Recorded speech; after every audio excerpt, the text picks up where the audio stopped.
আমরা বড়রাই অনেক সময় কোন একটি কন্টেন্ট কোন একটি বিষয়বস্তু শেখার জন্য আমরা বিভিন্ন ধরনের ট্রিক্স অ্যান্ড টিপস আমরা প্রয়োগ করি যে লেসনটিকে যদি আমরা ইজিলি শিখতে চাই তখন আমরা এই ট্রিক্সগুলো আমরা প্রয়োগ করে থাকি। তেমনিভাবে আজকের এই ভিডিওতে আমি বেশ কিছু ইনোভেটিভ এবং অভিনব কিছু কৌশল আমি আপনাদেরকে দেখাবো, যাতে করে আপনাদের আদরের বাচ্চা খুব সহজেই এটাকে বুঝে ফেলতে পারে। এখানে যারা অত্যন্ত কম মেধাও রয়েছে, কম মেধা সম্পন্ন বাচ্চা বা শিশু রয়েছে, আই হোপ তারাও ভালো করে শিখে ফেলতে পারবে। তো শুরু করা যাক আজকের মূল লেসনটি।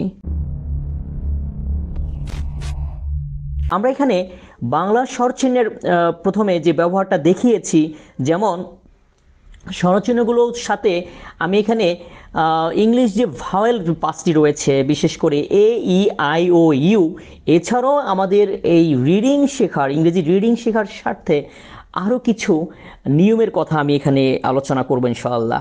তো এখানে প্রথমে অকার, তারপর হলো আকার। তো আকার দিয়ে আমরা এ ক্যাপিটাল লেটার হিসাবে বা ভাওয়েল হিসাবে এটার প্রতিবর্ণ হবে। মানে এখানে মেনলি হচ্ছে বাংলা স্বরচিহ্নের সাথে ইংরেজির প্রতিবর্ণ। রস্বইকারের সাথে হবে, আসবে এখানে আই।